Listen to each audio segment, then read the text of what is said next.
She says, no black woman don't want no parts of black men. Are they community? I'm not sure what that means. She said, leave us out of this.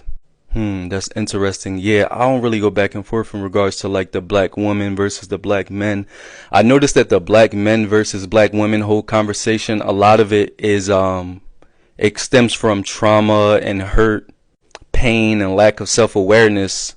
So I just pray everybody on both sides work on themselves, become the best version of themselves, possibly go to therapy, learn where their hate comes from, you know what I'm saying, in regards to dealing with each other, bring God within the midst of these two situations. But if people can't look at their own problems internally within themselves to determine why they despise the opposite gender in our own black community, then I feel like it's just going to be a bunch of rhetoric, you know, a bunch of arguing between both sides of the coin.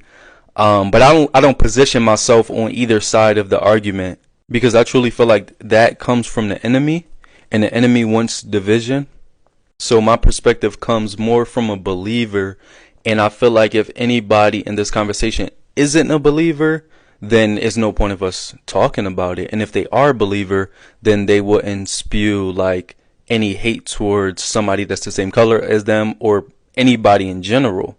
But I do understand that people have to call it for what it is, but calling it for what it is one thing, but spreading hate or animosity towards another group of people is just something I don't do. But if somebody else does it, it is what it is. And, you know, I just won't align with those people. I see the disconnect between black women and black men, but I'm not involved in none of that, all the rhetoric or the social media stuff, or yeah, black women against black men and all that shit like that. You know what I'm saying? I'm just that's just not my cup of tea, or whatever the case may be. But I wish you the best, and I wish everybody else in regards to these situations, black men and black women, the best.